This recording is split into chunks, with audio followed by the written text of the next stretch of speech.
Welcome, everybody. Good afternoon. Thank you for coming. I am delighted to welcome you to the 2024 Scalia Lecture titled Statutory Interpretation and the Separation of Powers by Professor Aditya Bamzai of the University of Virginia School of Law. Before beginning, I want to say a few words about the lecture, before the lecture begins, but the lecture itself, its namesake, and our speaker. The Justice Antonin Scalia Lecture Series was established at HLS in 2013 by an anonymous donor to promote and advance the understanding of the founding principles and core doctrines of the United States Constitution. Speakers are drawn from political science, history, philosophy, law, government, religion, and other disciplines. All are distinguished figures, like our speaker today, who through their work elucidate the principles of the American founding. Justice Scalia, of course, was a towering figure in modern American jurisprudence. This, it turns out, was not always apparent, at least not to Justice Scalia himself. Looking back at his 3L year when he served as notes editor of the Harvard Law Review, along with our colleague Frank Michelman, Justice Scalia recalled being in a panic about flunking exams because he was too busy to study. Well, it turned out okay. Indeed, as his colleague and our former dean, Elena Kagan, remarked at her own Scalia lecture in 2015, quote, "The fact of the matter is you wake up in 100 years and most people are not going to know most of our names," meaning justices. I think that is really not the case with Justice Scalia, whom I think is going to go down as one of the most important, most historic figures on the court, unquote. For all his accomplishments, Justice Scalia was admirably down-to-earth and engaging. Former Dean Martha Minow recounted that when she first met him, he began the conversation by saying, quote, "Just call me Nino," unquote. She also noted that despite their deep disagreements on vitally important questions of law, quote, "his warmth and his willingness to just be genuine was what overwhelmed me," unquote, adding that his interest in having a genuine conversation, connecting about family, about religion, about law, about ideas, was thorough, complete, generous, and engaging. Interim Provost and former Scalia Law Clerk John Manning, whom we are fortunate to have here today with us, has put it this way. Justice Scalia, quote, "loved the law, he loved ideas, and perhaps above all, he loved to mix it up. That's how he learned, and that's how he encouraged others to learn," unquote. Justice Scalia was also a generous friend to his alma mater. He regularly returned to campus to judge moot courts, to meet with students, to give lectures, and to teach classes. In these settings, too, he would engage in spirited, candid, and direct exchanges about ideas, doctrines, or decisions, and always with a sense of humor. It is a testament to Justice Scalia's long and fruitful relationship with Harvard Law School that his family chose to donate his papers to our library, where they will inform and educate generations of scholars and students about his life and legacy. Now to our speaker today. Aditya Bamzai is the Martha Lubin Karsh and Bruce A. Karsh Bicentennial Professor of Law at the University of Virginia. He teaches and writes about administrative law, civil procedure, computer crime, and conflicts of law. His scholarship has been published in leading law journals, and he is the co-author of a leading administrative law casebook. He has argued important issues concerning the separation of powers and national security in the U.S. Supreme Court, the Foreign Intelligence Surveillance Court of Review, the D.C. Circuit, and other federal courts of appeal. From 2019 to 2021, he served as a member of the Privacy and Civil Liberties Oversight Board, a federal agency charged with ensuring that the government's national security efforts are balanced with the need to protect privacy and civil liberties, and he is an elected member of the American Law Institute. Before entering the academy, Professor Bamzai was an attorney advisor in the Office of Legal Counsel of the U.S. Department of Justice and an appellate attorney in both private practice and for the National Security Division of the Department of Justice. Earlier, he served as a law clerk for Judge Jeffrey Sutton of the U.S. Court of Appeals for the Sixth Circuit and for Justice Scalia. He is a graduate of Yale University and of the University of Chicago Law School, where he was editor-in-chief of the Law Review. And now, without further delay, please welcome Professor Aditya Bamzai.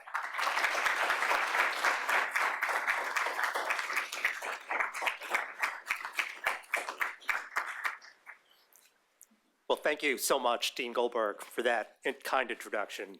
And thank you to you and John Manning for inviting me to give this talk. It's truly an honor to give this year's Scalia lecture and to have the opportunity to follow in the footsteps of the illustrious prior speakers. With the audience's indulgence, I'd like to begin with two personal stories. The first occurred after the completion of my 1L year of law school. On the very same day that we were taking our last final examination in the spring of 2002, which was civil procedure. I have to go off script here and say that it was civil procedure taught by Jack Goldsmith. So civil procedure, the law school was hosting a visiting justice, John Paul Stevens. The school building was mostly empty, with many students having left for summer jobs and the few remaining students being the aforementioned 1Ls taking the exam, along with the few research assistants who were there for the summer. So you can imagine the scene. After finishing the last final examination, a bunch of shell-shocked students were shepherded into an auditorium, kind of like this one, for a Q&A session with the justice. For my part, as someone who had just finished my first year of law school, I did not have a particularly sophisticated grasp of legal issues at this time, notwithstanding Herculean efforts by my professors. But there's one question and response that I remember all these years later. Another student, presumably a second or third year law student, asked the justice what he thought of the fact that his 1984 opinion in Chevron versus Natural Resources Defense Council was now one of the most cited cases in all of American law, more cited than the landmark cases of Marbury versus Madison and Erie Railroad versus Tompkins. And I think at the time, I had never heard of Chevron, but I had at that point heard of Marbury and Erie, and so perhaps that's why this particular response sticks out to me. Justice Stevens answered, and here I'm paraphrasing, of course, rather than quoting from memory, that it always surprised him how that turned out to be the case, because he had not thought that he was saying anything particularly path-breaking in the Chevron opinion. Well, the second personal experience requires us to fast forward a few years from the post-1L experience I've just described to my own clerkship interview with Justice Antonin Scalia, my truly remarkable former boss in whose honor this lecture series has been established. After around 45 minutes or so of trying to bat around legal doctrine with Justice Scalia, my personal interview with him was coming to a close. The final topic we addressed was the question of stare decisis, the weight to be given to precedent in legal decision-making. We exchanged some words on the doctrine, and then at some point, the justice must have decided that he'd heard enough. So he got up and we shook hands, and his last words as we walked out of the room together, and again, I paraphrase, were something along the lines of this: you know, I do wonder on stare decisis whether we might end up like one of those medieval courtiers who, having placed the knife in the back of the courtier who preceded him, now faces a knife in the back from the courtier who will succeed him. Well, here we are, a couple of decades later, after I've had those experiences, and the two topics, the meaning of the Chevron opinion, how to understand that opinion through the lens of stare decisis, and whether even to keep the doctrine it created in place, are now pending before the Supreme Court of the United States in a pair of cases, Loper Bright and Relentless. So, in the next few minutes, I hope to address the set of issues that these cases raise. In a nutshell, to place my cards on the table, my own view is that the fundamental principle at issue in the Chevron opinion, whether and when courts should give weight to the legal interpretations articulated by agencies, has been around for centuries, both before and since Chevron, and it won't go away. The critical question has always been about the proper scope or domain of that principle. That was true before the Chevron opinion, remained true after Chevron, and will remain true after the Supreme Court decides the pending cases. That doesn't mean that the pending cases are unimportant. To the contrary, the proper domain of a legal principle that will be applied in countless future statutory interpretation cases is a significant issue. The contours of legal doctrine ought to be established in a manner that is justifiable, coherent, and to the extent possible, predictable. So let's talk about this general issue from that perspective. I have little doubt that the members of this audience are far more sophisticated than I was as a 1L. But I remember being my 1L self. So for those of you who are in a similar position, here's a bit of background. In Chevron, the court appeared to adopt a simplified two-step process for when courts should defer to an agency construction of a statute it administers. Chevron said that the first step was whether Congress has directly spoken to the precise question. If Congress's intent is clear, it must be given effect. And as for how to establish that intent, Chevron said that a court should employ traditional tools of statutory construction. But Congress's drafting of statutes inevitably left gaps for agencies to fill, either explicitly or implicitly. If a statute contained such a gap, an agency had previously construed this provision, Chevron instructed that courts ought not to impose their own construction on the statute as would be necessary in the absence of an administrative interpretation, but rather ask whether the agency's construction was permissible. In this fashion, Chevron indicated that the court needn't conclude that the agency's interpretation was even the reading the court would have reached if the question initially had arisen in a judicial proceeding. The opinion thus appeared to establish this two-step framework. First, the statute controls if Congress has spoken directly, and second, an agency interpretation controls if the statute is ambiguous.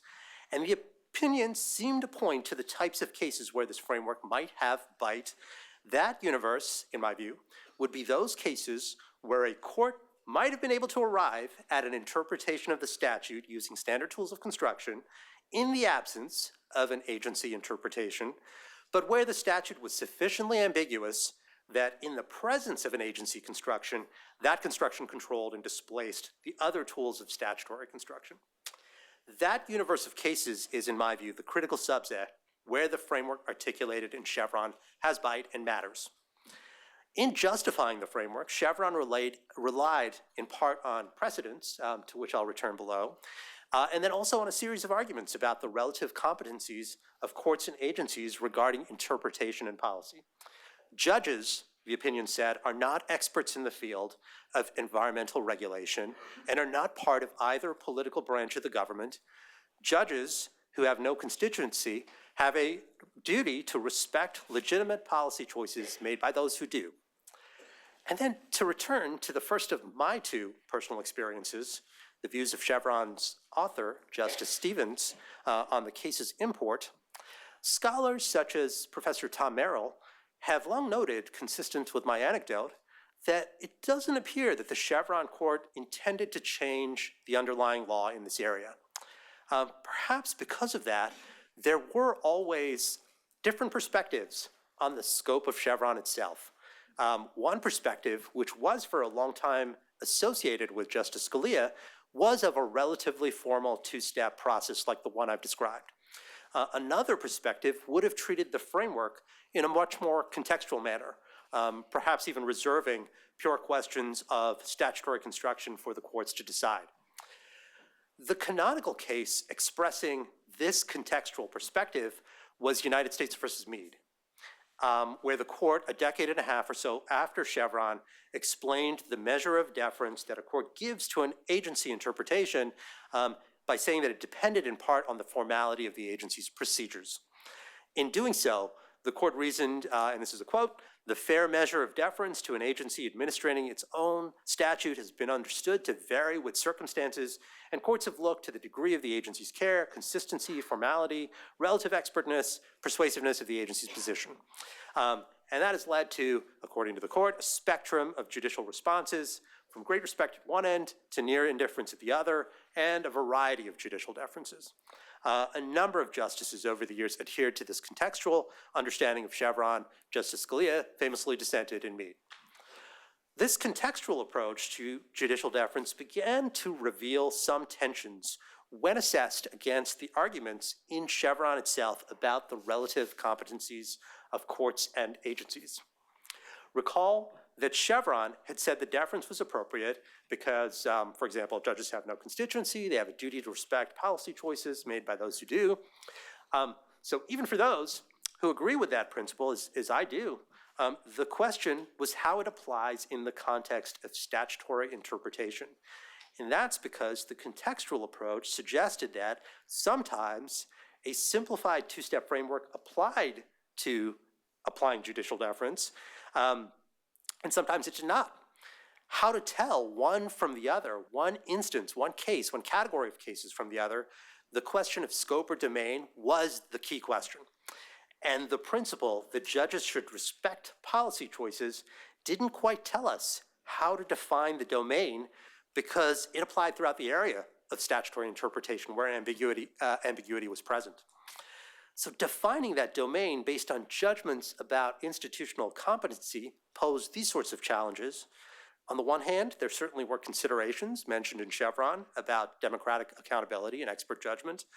On the other hand, there were considerations related to fair notice or to predictability, uniformity, that are ordinarily associated with independent court review of statutory questions. How to navigate these considerations, how to strike the appropriate balance, especially when the considerations might point in different directions, in defining Chevron's scope or domain proposed and created a set of vexing questions that led to cases. All right, so those are the policy-style justifications that were present in Chevron itself. A second type of justification in the Chevron opinion was the series of precedents that the case invoked. Perhaps, as I learned in my 1L year, the author of Chevron intended nothing more than to restate that pre-existing law. In that case, the question was, what had that law held?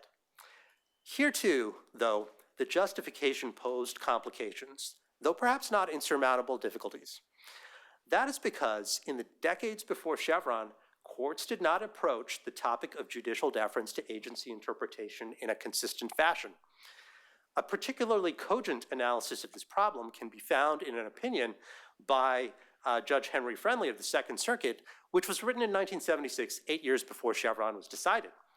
In the opinion, Judge Friendly remarked on the ever-troubling question whether the interpretation of a statute is the kind of question which justifies or requires judicial deference. He said that, as of 1976, he could discern 2 lines of Supreme Court decisions on the subject which are analytically in conflict, with the result that a court of appeals must choose the one it deems more appropriate for the case at hand. Some leading cases, according to Judge Friendly, supported the view that great deference must be given to the decisions of an administrative agency, but other cases, according to him, sanctioned free substitution of judicial for administrative judgment when the question involves the meaning of a statutory term. The opinion echoed the perspective of treatise authors, such as Professor Kenneth Culp Davis, who wrote as early as 1951 that the one statement that can be made with confidence about applicability of the doctrine of and here he's referring to a 1941 case that appeared to apply a measure of deference to an agency statutory interpretation, was that sometimes the Supreme Court applies it and sometimes it does not. The search for a clearer understanding then of the boundary, scope, and domain of the principle of judicial deference to agency interpretation in precedent thus poses its own difficulties. That is because in this immediately preceding era, these prominent authorities understood that the case law was not entirely consistent on when agencies received such deference. To be sure, courts sometimes articulated principles like the judicial deference framework of Chevron, but sometimes they ignored that kind of analysis altogether, and when courts did defer to agency interpretations, they tended to rely on factors such as contemporaneousness, long-standing duration, consistency, and reliance, among other factors. But these authorities themselves then raised, at least for me, another question. The authorities being Judge Friendly and Professor Davis. Had the question of when to defer to agency interpretations always been so muddled? Or did the area have a degree of coherence at one point before becoming muddled over time? I'll return to these questions after first addressing 2 other potential sources for an answer to the question of the boundaries of judicial deference, or when to give weight to agency interpretations. The 2 other potential sources were not discussed in Chevron itself, but they present a perhaps deceptively simple solution to the question of boundaries. They were, unlike muddled case law, written positive law in the form of Article 3 of the Constitution and the standard of review provision in the Administrative Procedure Act. Specifically, some argued that various provisions of the Constitution, the vesting clause of judicial power in Article 3 and the due process clause, required de novo review of, and it barred judicial deference to, executive statutory interpretation in all circumstances. To be sure, there was some authority for this position, perhaps even from surprising sources. So, for example, Justice Brandeis had once appeared to articulate this perspective in a 1936 concurring opinion, reasoning that the supremacy of law demands that there shall be opportunity to have some court decide whether an erroneous rule of law was applied. And at the time, academic commentators from this era, they did understand the statement as arguing that the Constitution demanded de novo review of statutory questions without weight given to agency interpretations. But Brandeis's claim was not accompanied by analysis, and in my view, went by far too quickly. Terms like judicial power and due process don't define themselves. They must be assessed against historical practices to identify the proper boundaries of judicial authority. And against the relative backdrop, it doesn't appear that the Constitution mandates, as a general rule, de novo judicial review of statutes in all circumstances. So for one thing, consider that Congress can, in appropriate circumstances, cut off or preclude judicial review altogether. And historically, in certain settings, Congress applied such a preclusive res judicata model, conferring finality on agency action without further review. If Congress can preclude judicial review, it stands to reason that it can authorize judicial review in circumstances more limited than full de novo review of legal questions. Another way to put it is that the greater power, preclusion, naturally includes the lesser, which would be limited review. For another thing, consider the history of mandamus review of executive action. Without significant constitutional objection for much of the 19th century, judicial review occurred in certain areas using a writ of mandamus, under which an Article III court would not resolve questions of law de novo. That practice suggests that deferential review of legal questions, again, in some cases, can be consistent with the Constitution. Well, does that mean that the Constitution provides no backstop whatsoever for judicial review and no requirement of judicial de novo review in any circumstance? That topic is bigger than this talk, but here's a preliminary stab at the answer. The Constitution might require de novo standard of review in certain targeted areas. Specifically, if one looks at the line of cases addressing when non-Article III tribunals may adjudicate cases, the court has addressed the interaction between Article III and the appropriate standard for fact-finding. I'm thinking, for example, of cases like Kroll versus Benson, which is in important respects a standard of review case, and holds that Article III requires de novo review of some agency fact-finding in private rights cases, and there are recent cases like Stern versus Marshall that have reiterated this framework. Stern prohibited a clearly erroneous standard for federal court review of fact-finding by a non-Article III bankruptcy court.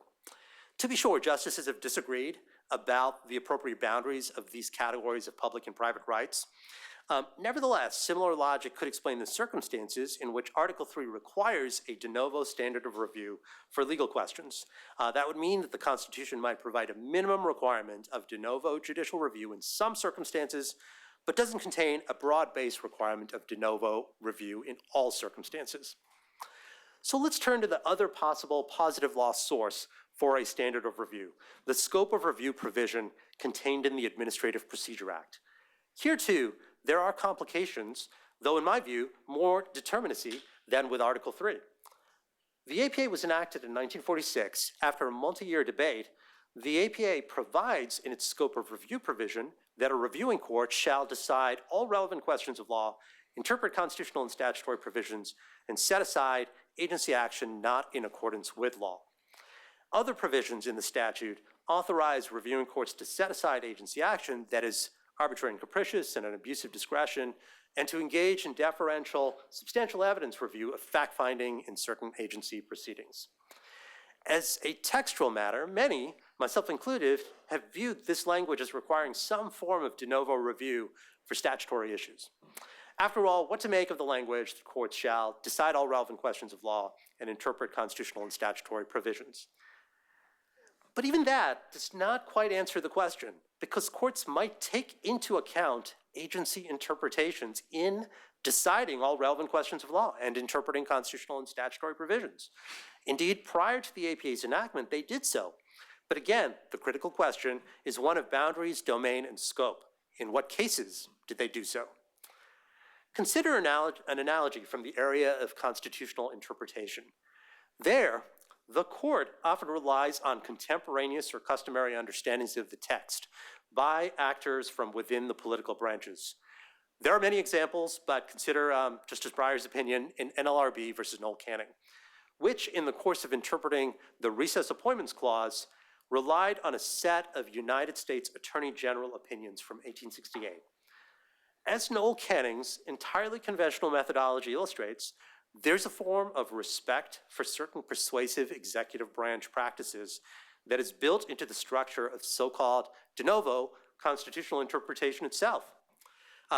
Thus, at least one way to look at the question is whether and how interpretive principles ought to differ for certain different sorts of legal text.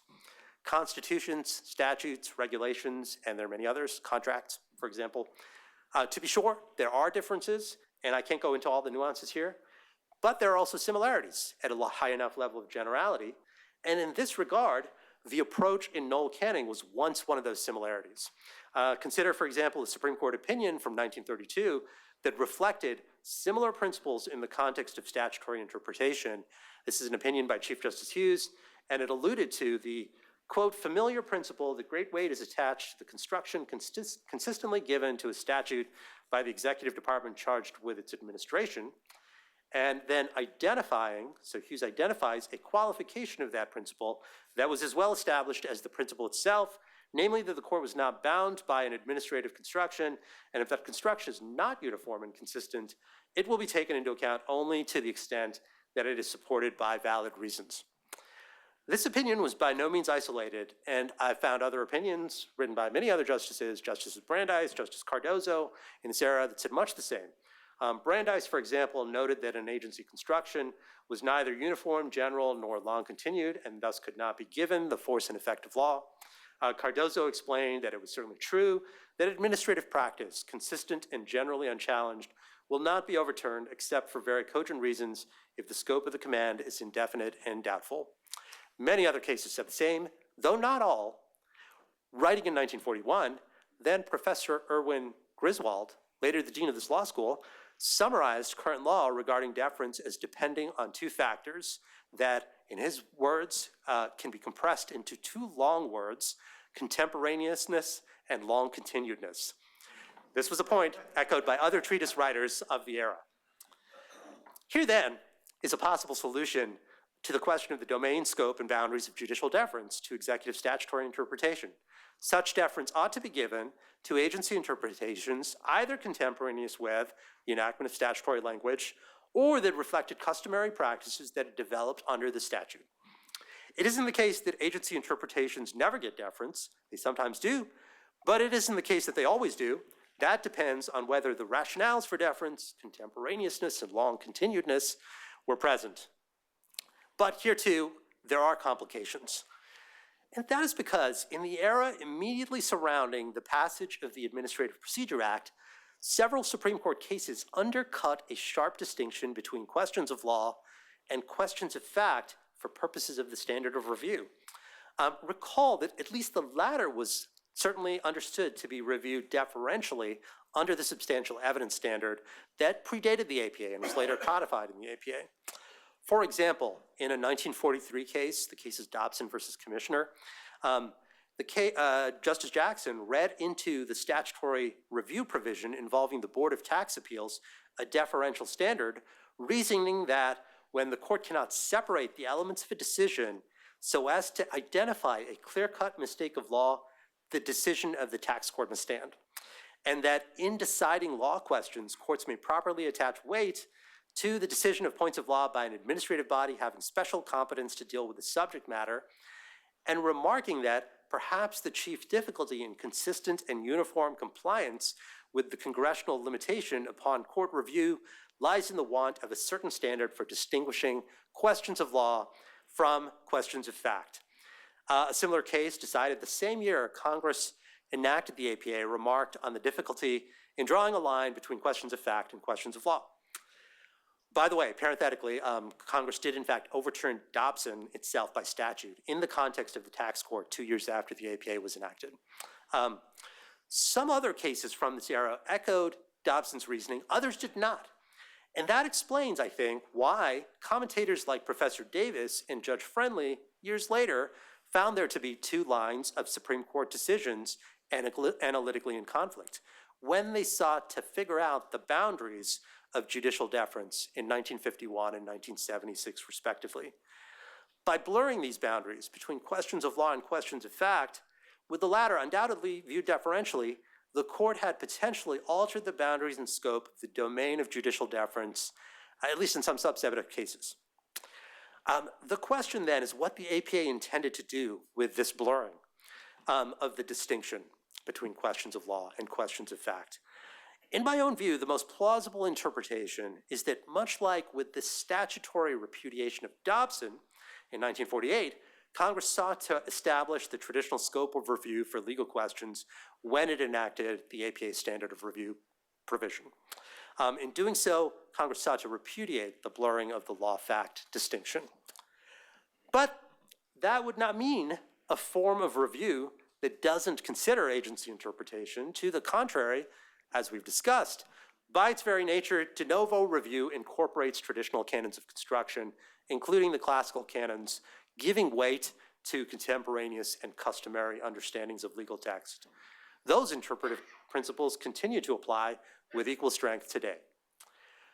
The arguments in favor of and against that understanding of the statute and precedents necessarily require a level of detailed analysis that would get further in the weeds than I have so far. But rather than do that, let me point out what the framework that this approach might create, what kind of framework it might create. Where the traditional tools of statutory construction suggest an outcome to a statutory interpretation question, the court would apply them. Among those tools would be a form of deference to agency action under appropriate circumstances. Where such deference occurred, the court would not be departing from the best meaning of the statute. Rather, the best meaning of the statute simply would require deference to the appropriate customary and contemporaneous agency interpretations. At the same time, where Congress used different terminology or more open-ended terms in an organic statute, perhaps terms like reasonable, appropriate, feasible, practicable, the agency's actions under that statute, including any decisions to change course on a perspective that the agency had adopted, would generally be subject to other standards of review in the Administrative Procedure Act, such as the arbitrary and capricious standard or the substantial evidence standards, which would require a form of deference, notwithstanding the customary and contemporaneous canons. Under these circumstances, it would make sense to say that the legal text doesn't speak to a matter, but rather the questions are left unresolved and are either questions of fact or questions of policy, not legal interpretation. Well, let me close by highlighting a letter that I found in Felix Frankfurter's files, and I dug up from my own files while preparing for this talk. And in the letter, which was written to a member of the Harvard Law faculty in December of 1955, Professor Louis Jaffe, Justice Frankfurter suggests some disappointment in Professor Jaffe's letter to him, and he says that I have to protest, and this is a quote, to you of all people, that you should saddle me with being enlisted under the fact versus law banner. And then I'll ellipses out a parenthetical that he has here. The one thing that I'd supposed I'd made clear in the body of my writings since I came on the court is my rejection of the fact versus law categories. And then there's more developing here in the letter, and there's actually an exchange of letters that's quite revealing and interesting on this point. But what I just wanted to close with is to point out the letter highlighting the importance of concepts in legal analysis.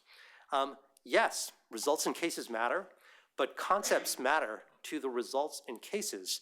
And we see from the letter and Frankfurter's engagement with the law-fact distinction, which had been percolating in scholarship for decades earlier, made its way into case law in the early 1940s, and is still being debated in the 1950s, the importance of concepts to this area of law.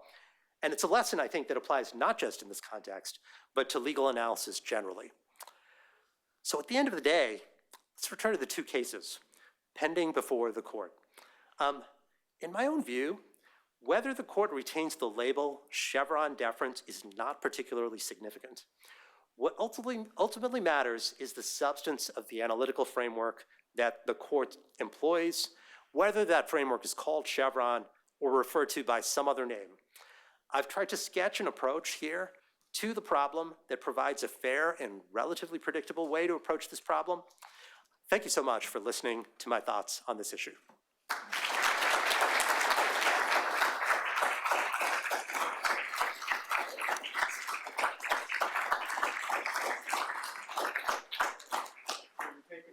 I'm happy to take questions. Thank you for being here.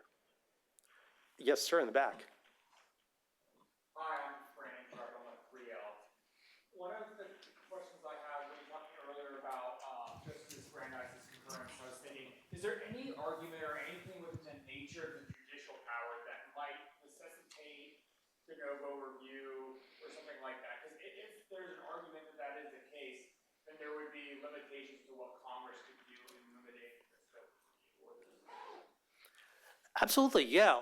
So it's a good question and one that I could only touch upon in my remarks today. The question being, well, is there something about Article 3 that requires de novo review? And to reiterate, I think that I share an intuition with you that there ought to be some sort of backstop, that Article 3 has to provide some sort of review under some sort of circumstances. And it's reflected in Supreme Court cases that are precisely not directly on point, but are in an analogous area where the court has said some form of de novo review is required of agency fact-finding in some subset of cases. And then the court has disagreed about what that subset of cases is. And you may be familiar with this from a federal courts class on and a discussion of private versus public rights.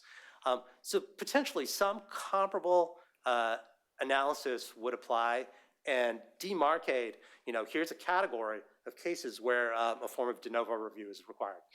Having said that, I don't think it fits with either practice or Article 3 to say that it's required in all circumstances. And so what I mentioned when I was talking about this in my remarks is the fact that Congress would set up certain statutory schemes like schemes to distribute pensions to war veterans and cut off judicial review, or alternatively, allow judicial review only through a writ of mandamus, which was then accompanied by some deferential standard on statutory questions.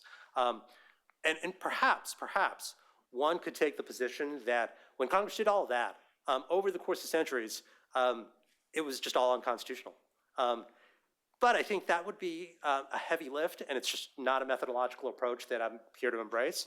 And so that's why I push back on the notion that Article 3 requires a de novo standard in all cases. Perhaps in some cases it does, but that's then a narrower subset of cases. Then, for example, if we think of like the largest number of adjudicated cases within agencies today, that would be like Social Security cases. It's entirely possible that de novo judicial review is not required, but is required by statute. Professor Goldsmith. I want to push you on how relatively predictable, as you say at the end, your framework is by asking you about the customary administrative practice component. I want to push. This working? I want to push you on how relatively predictable the framework is by asking about the customary administrative practice component. I don't know about customary administrative practice. Most areas of law I've looked at, especially in modern times where there's a claimed reliance on custom, is extremely contested. How widespread is it? Is the custom? How long is it? Is it implicit? Is it explicit? Is the entity purporting to follow the custom doing so because it feels some compulsion or not? There's a whole lot built into customary administrative practice. So I guess, can you say a few more words about that and how determinate and how, is everything going to get shoved into that component of the test, and is that where the contestability is going to arise? So I think I take your point. I think you're quite right. And in sketching out this framework, what I've thought,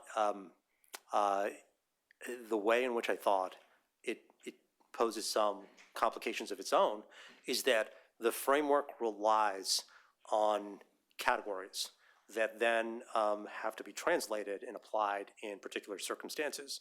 And you've pointed out one of the categories, which would be customary versus non-customary agency interpretations. Another one would be contemporaneous versus non-contemporaneous, which also could be disputed. But lurking in the background, there are other categories. So I'm making a whole bunch of statements against interest in answering your question, but the categories would include things like law versus fact, which is being blurred by this set of 1940s cases. And in some ways, the Chevron opinion decades later is picking up on that blurring of categories to establish the framework in Chevron itself. And if you reimpose the categories, well, then it matters whether something is being described as a factual question or a legal question. It kind of doesn't matter as much if you live in a world where the legal questions are also deferred to, because who cares about the line drawing? Having said that, I think my response, as my response would be in the context of a case like Noel Canning, or in the case of constitutional interpretation, is that we don't seek complete predictability. We seek optimal predictability as balanced against a whole host of other factors. And so in this case, the framework is the one that best balances all of those various ways to approach the law. And what I think it adds is a sense of coherence in pushing and asking why statutory interpretation ought to be conceived of as a different enterprise from constitutional interpretation. How and when did that happen? And I think that's kind of part of that was at least part of the impetus that I had when I came up with this project. So I think the nutshell response is that there is no way in which to achieve optimal predictability. Perfect predictability. This is the best approach that we have on hand.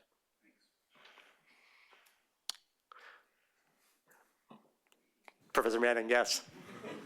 So, thank you. Really, really interesting talk, and obviously anything about Chevron, super interesting. So one question I have is about consistency and stability over time. So one of Justice Scalia's big things was simplicity and something that was clear to litigants, to people who lived in a regime of administrative law, and something clear to Congress against which Congress could enact statutes with confidence that they knew what they were getting.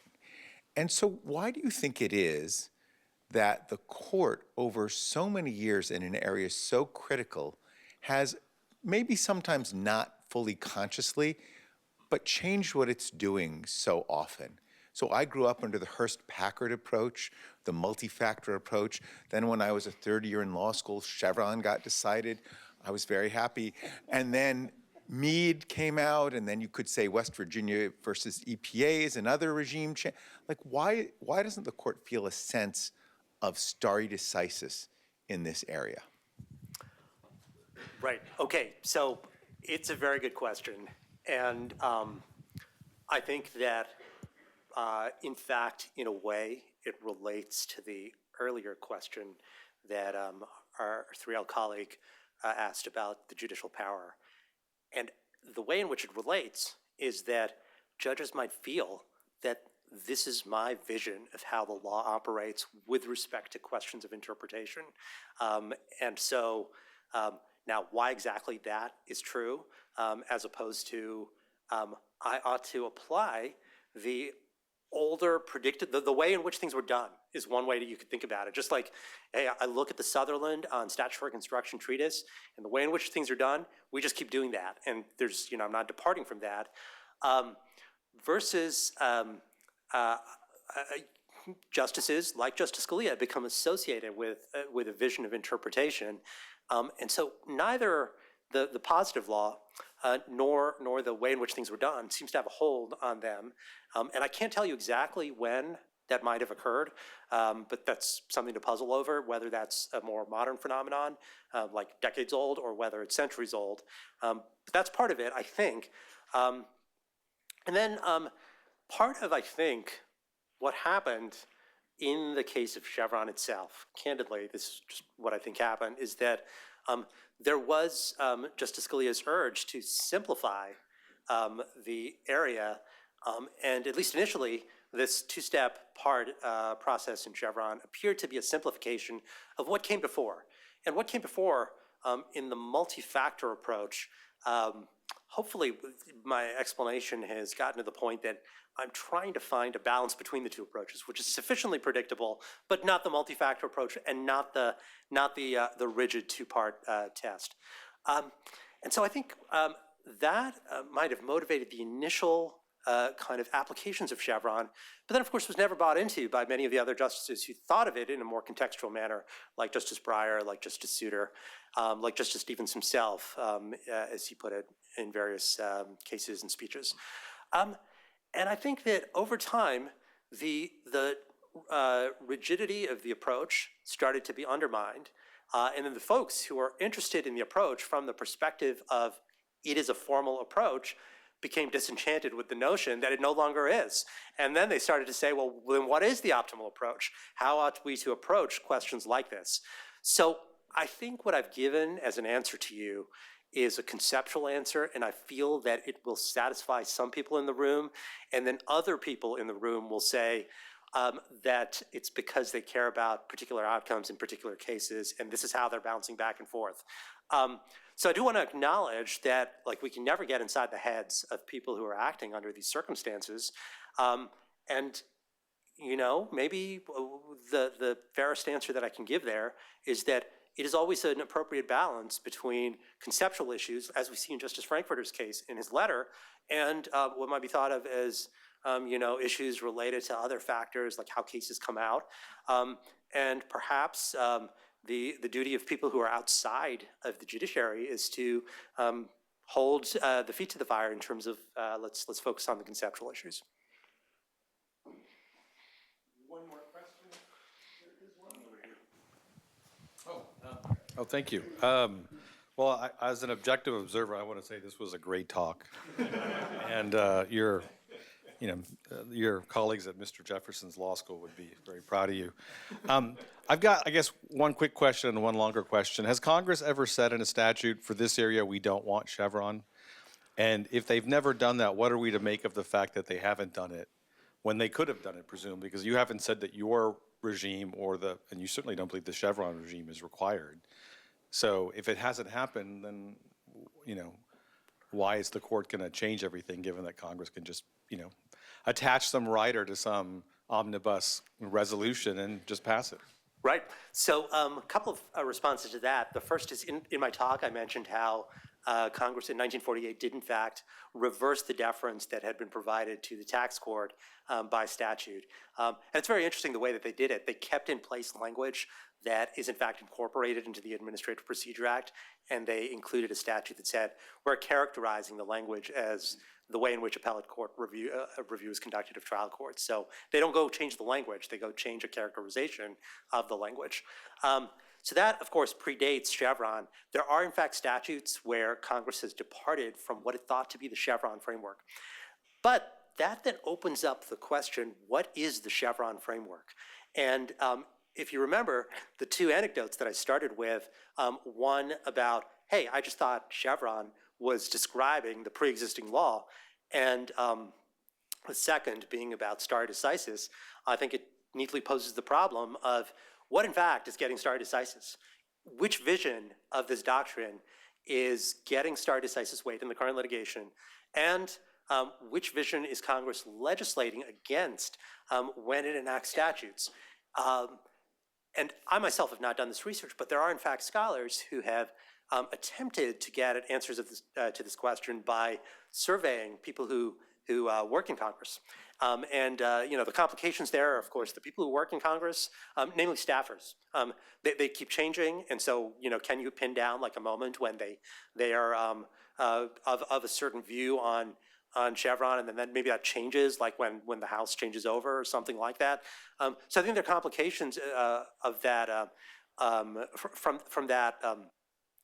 Trying to do that type of research, even though it's admirable to engage in it. And I think that how I would characterize The results of that, though no doubt I'm simplifying, and perhaps the people who conducted the research would characterize it a little bit differently, is that something more like the context-specific version of Chevron appears to be in the minds of the staffers, the majority of the staffers who were surveyed at the time the survey occurred, which was, some decades ago at this point. Perhaps, I think that's an answer to the question, which is, number one, it has happened in some circumstances that Congress has specified in a particular statute a type of standard of review that is de novo. Query what the lessons of that mean. And then the second is, well, what's the doctrine? What is the doctrine that is getting stare decisis weight and against which Congress is legislating? Please join me in thanking.